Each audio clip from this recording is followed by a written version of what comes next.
प्रभु तेरी वाणी जीवन की रोटी, नैनों की ज्योति अंधेरा मिटाती।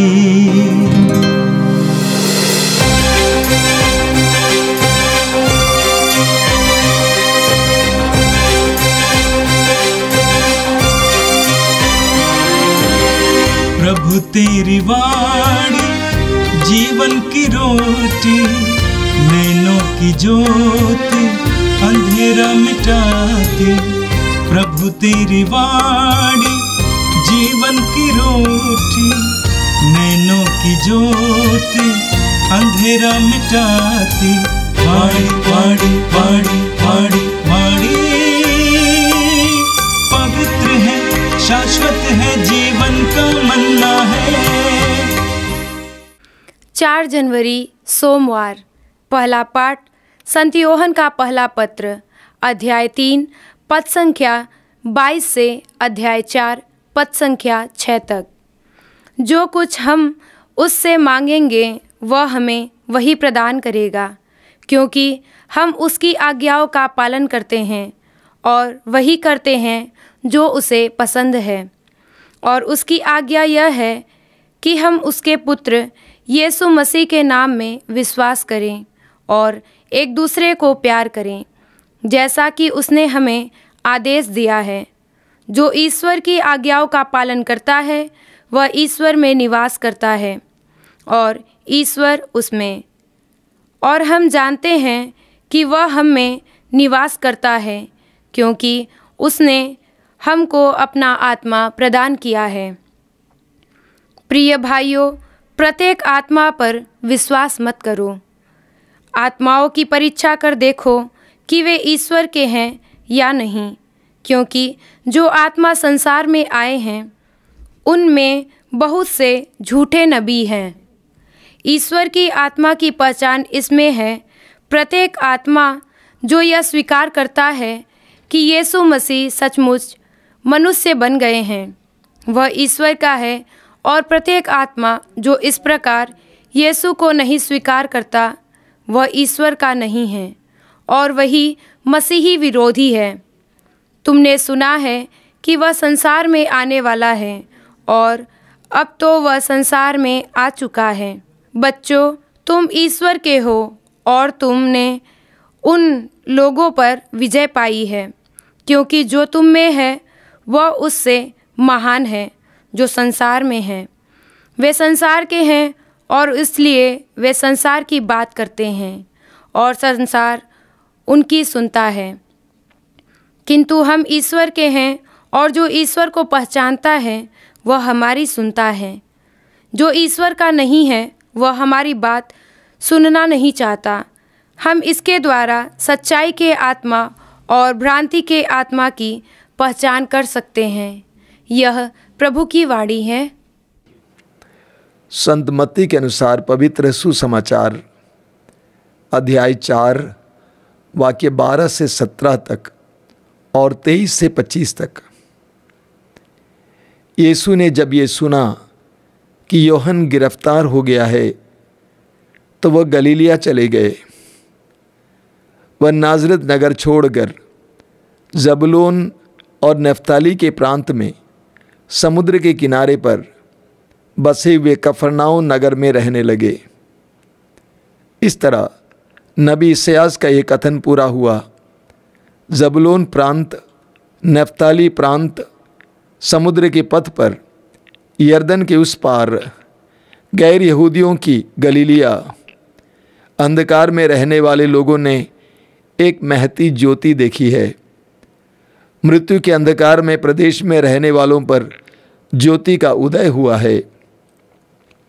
उस समय से यीशु यह कहकर उपदेश देने लगे, पश्चाताप करो, स्वर्ग का राज्य निकट आ गया है।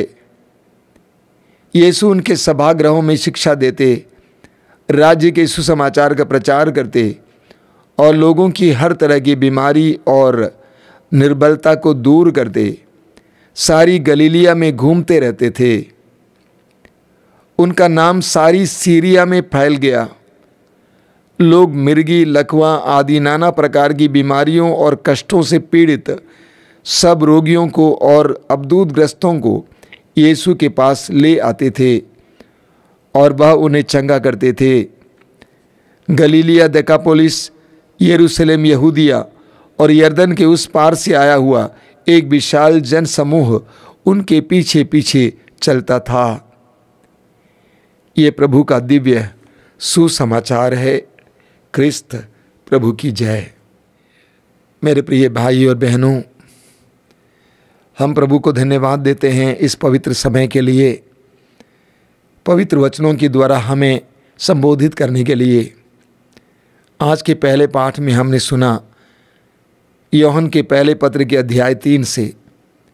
यूहन्ना कहते हैं, जो कुछ हम उससे मांगेंगे वह हमें वही प्रदान करेगा, क्योंकि हम उसकी आज्ञाओं का पालन करते हैं और वही करते हैं जो उसे पसंद है।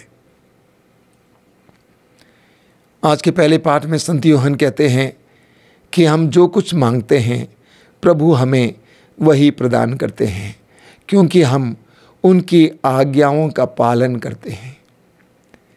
यूहन्ना के सुसमाचार की अध्याय 15 उसके वाक्य 7 में प्रभु यीशु एक बहुत बड़ी घोषणा करते हैं। वो घोषणा इस प्रकार है, यदि तुम मुझ में रहो और मेरी शिक्षा तुम में बनी रहे तो तुम जो चाहे मांगो वह तुम्हें दिया जाएगा। एक बहुत ही बड़ी घोषणा है। प्रभु कहते हैं, यदि तुम मुझ में रहो और मेरी शिक्षा तुम में बनी रहे तो तुम जो चाहे मांगो वह तुम्हें दिया जाएगा। अर्थात अगर हम प्रभु के साथ जुड़े रहें और प्रभु की आज्ञाओं का पालन करेंगे, उनकी शिक्षाओं का पालन करेंगे, तो प्रभु कहते हैं कि तुम जो चाहे मांगो वह तुम्हें दिया जाएगा। बहुत ज़बरदस्त प्रतिज्ञा है। प्रभु ईश्वर हमें देने वाला है। मत्ती के सुसमाचार के अध्याय 7 उसके वाक्य 11 में प्रभु यीशु कहते हैं, बुरे होने पर भी तुम अपने बच्चों को सहज ही अच्छी चीज़ें देते हो, तो तुम्हारा स्वर्गीय पिता तुम्हें अच्छी चीज़ें क्यों नहीं देगा। तुम्हारी स्वर्गीय पिता तुम्हें अच्छी चीज़ें देना चाहता है, लेकिन उसके लिए यूहन्ना कहते हैं हमें उसकी आज्ञाओं का पालन करना है। मत्ती के सुसमाचार की अध्याय 7 उसके वाक्य 21 में प्रभु कहते हैं, जो कोई मुझे प्रभु प्रभु कहकर पुकारते हैं वे सबके सब प्रभु के स्वर्ग के राज में प्रवेश नहीं करेंगे, बल्कि जो मेरे स्वर्गीय पिता की इच्छा पूरी करते हैं वही स्वर्ग के राज में प्रवेश करेंगे। तो हम सभी मांगते ज़रूर हैं, लेकिन यूहन्ना आज हमारे सामने एक बहुत महत्वपूर्ण बात रखते हैं। वो यह है, यदि हम ईश्वर की इच्छा को पूर्ण करेंगे। और ईश्वर की इच्छा क्या है? यूहन्ना कहते हैं वो इच्छा यह है कि हम उसके पुत्र यीशु के नाम में विश्वास करें और एक दूसरे को प्यार करें। ईश्वर यही चाहता है कि हम उनके भेजे हुए पुत्र पर विश्वास करें, उनके नाम की शक्ति पर विश्वास करें और एक दूसरे को प्यार करें। यानी यदि हम प्रभु यीशु पर विश्वास करते हैं और हम एक दूसरे को प्यार करते हैं, मेल मिलाप का जीवन जीते हैं, शांति का जीवन जीते हैं, सबको क्षमा करते हैं, तो प्रभु कहते हैं तुम जो मांगते हो वो तुम्हें मिल जाएगा। आगे हम पढ़ेंगे यूहन्ना के सुसमाचार के अध्याय 14 उसके वाक्य 15 और 16 में पढ़ेंगे। वाक्य 15 में लिखा हुआ है, यदि तुम मुझसे प्यार करोगे तो तुम मेरी आज्ञाओं का पालन करोगे। यदि तुम मुझसे प्यार करोगे तो तुम मेरी आज्ञाओं का पालन करोगे। वाक्य 16 में लिखा हुआ है, और मैं पिता से प्रार्थना करूंगा और वह तुम्हें एक दूसरा सहायक प्रदान करेगा जो सदा तुम्हारे साथ रहेगा। आज के पहले पाठ में संत यूहन्ना यही कहते हैं कि हम ईश्वर में निवास करते हैं और ईश्वर हम में निवास करता है। इसका प्रमाण क्या है? प्रमाण है पवित्र आत्मा की उपस्थिति और पवित्र आत्मा की क्रियाशीलता। इसी बात को प्रभु यीशु स्वयं कहते हैं यूहन्ना अध्याय 14 वाक्य 15 और 16 में, यदि तुम मुझसे प्यार करोगे मेरी आज्ञाओं का पालन करोगे और मैं तुम्हारे लिए प्रार्थना करूंगा और पिता तुम्हें एक दूसरा सहायक प्रदान करेगा जो सदा तुम्हारे साथ रहेगा। जब हम प्रभु के आदेशों का पालन करते हैं तो पवित्र आत्मा हम में निवास करता है, पवित्र आत्मा हम में क्रियाशील होता है और पवित्र आत्मा की क्रियाशीलता हमारे जीवन में प्रकट होती है। हम स्वयं महसूस करने लगते हैं कि पवित्र आत्मा हम में कार्य कर रहा है। लेकिन जिस समय हम प्रभु के आदेशों का पालन नहीं करते हैं, पवित्र आत्मा के बदले अशुद्ध आत्मा हमारे अंदर कार्य करने लगती है और जिसका हमें एहसास होता है। हम स्वयं महसूस करने लगते हैं कि अशुद्ध आत्मा हमारे अंदर किस तरह कार्य करती है। आगे संत यूहन्ना कहते हैं, आत्माओं को पहचानना, परखना, सभी आत्माओं पर विश्वास नहीं करना, सभी आत्माओं पर विश्वास नहीं करना, पवित्र आत्मा को परखने की आवश्यकता है। संत यूहन्ना कहते हैं, पवित्र आत्मा वो है जो ये स्वीकार करता है कि वास्तव में यीशु मनुष्य बने हैं, ईश्वर मनुष्य बना है। कई लोग विश्वास करते थे, आज भी विश्वास करते हैं कि यीशु मात्र मनुष्य के रूप में आए लेकिन मनुष्य नहीं बने, यानी उनको जो दुख हुआ था वो वास्तव में दुख नहीं है, वो मात्र एक नाटक है। ऐसे कई लोग विश्वास करते थे, लेकिन सच्चाई यह है कि यीशु वास्तव में मनुष्य बने, ईश्वर मनुष्य बने, आप और मेरी तरह मनुष्य बने। यूहन्ना कहते हैं, पवित्र आत्मा हमें ये सिखाता है कि यीशु में ईश्वर मनुष्य बना। आगे संत यूहन्ना कहते हैं, अगर वो पवित्र आत्मा आप में निवास करता है तो ये नहीं भूलना वो पवित्र आत्मा शक्तिशाली है। यूहन्ना कहते हैं, जो तुम में है वो उससे महान है जो संसार में है। एक ज़बरदस्त वचन है, जो तुम में है वो उससे महान है जो संसार में है। यानी पवित्र आत्मा जो आप में निवास करता है वो शक्तिशाली है, सामर्थ्यवान है। इस संसार की सबसे बड़ी शक्ति पवित्र आत्मा है, जो मानव इतिहास को बदलता है, मानव जीवन को बदलता है, हमारी चाल को बदलता है। पवित्र आत्मा सबसे शक्तिशाली है। अगर वो पवित्र आत्मा आप में निवास करता है, आपको इस संसार के किसी से भी डरने की आवश्यकता नहीं है, क्योंकि संसार की सबसे बड़ी शक्ति आपके साथ है। आज के सुसमाचार में हमें प्रभु यीशु मसीह के सुसमाचार की घोषणा या सार्वजनिक जीवन का एक सुंदर वर्णन मिलता है, निचोड़, संक्षिप्त वर्णन मिलता है। वहाँ पर हम पढ़ते हैं कि प्रभु यीशु 40 दिन और 40 रात उपवास और प्रार्थना किए और पवित्र आत्मा से परिपूर्ण हो गए। लूकास अध्याय 4 वाक्य 14। पवित्र आत्मा और ईश्वर के सामर्थ्य से भर गए। वहाँ पे लिखा हुआ है कि ईश्वर का सामर्थ्य और पवित्र आत्मा से भरकर वह गलीलिया पहुँच गए और वहाँ पहुँचने के बाद पवित्र आत्मा उनके अंदर क्रियाशील होने लगता है, सुसमाचार की घोषणा करने लगते हैं और सुसमाचार की घोषणा के साथ साथ रोगियों को चंगा करते हैं, अबदूतग्रस्तों को छुटकारा देते हैं, चारों ओर घूम फिरते हैं। प्रेरित चरित्र के अध्याय 10 उसके वाक्य 38 में पढ़ते हैं कि ईश्वर ने ईसा को पवित्र आत्मा तथा सामर्थ्य से भरपूर किया और वह घूम घूम कर भलाई करते रहे और शैतान के वश में पड़े रोगियों को चंगा करते थे।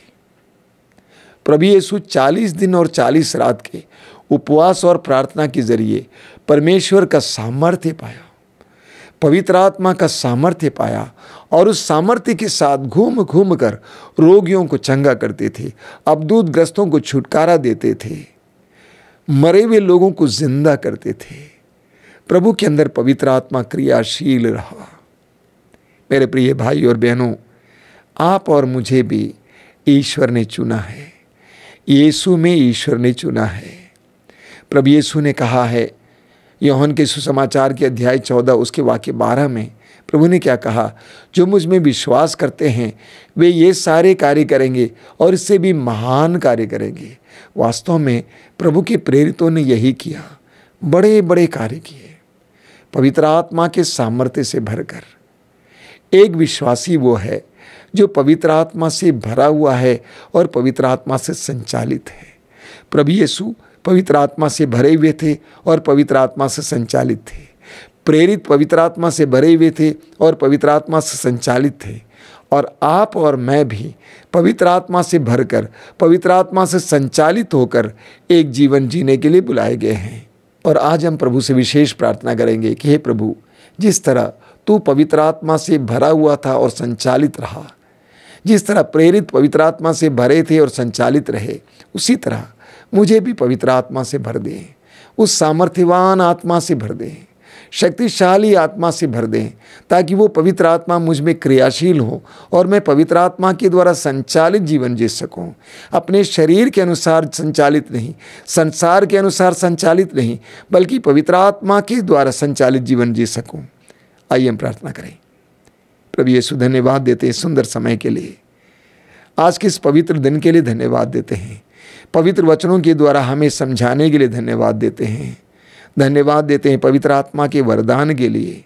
हम सभी विश्वासियों को पवित्र आत्मा के वरदान से संपन्न कर शक्तिशाली बना।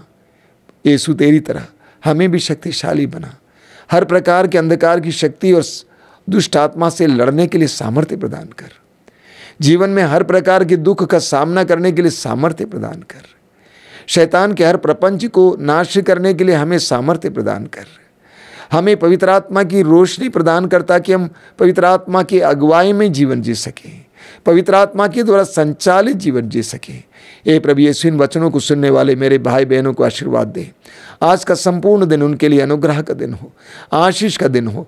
वे जहाँ कहीं भी जाएं, उनको तेरी उपस्थिति का एहसास हो, पवित्र आत्मा की उपस्थिति का एहसास हो, अंधकार की शक्तियों से लड़ने का सामर्थ्य मिले, हर प्रकार के रोग से वे बचे रहें, हर प्रकार के रोग की कीटाणु से वे बचे रहें। प्रभु यीशु, उनके बालकों को, उनके बच्चों को आशीर्वाद दे, उनके घर बार को आशीर्वाद दे, उनके हर धंधे को आशीर्वाद दे, काम काज को आशीर्वाद दे। धन्यवाद यीशु, धन्यवाद। हम ये प्रार्थना तुझे समर्पित करते हैं, ग्रहण कर। आमीन। प्रभु तेरी वाणी जीवन की रोटी, नैनों की ज्योति अंधेरा मिटाती। वाणी वाणी वाणी वाणी वाणी पवित्र है, शाश्वत है, जीवन का मन्ना है।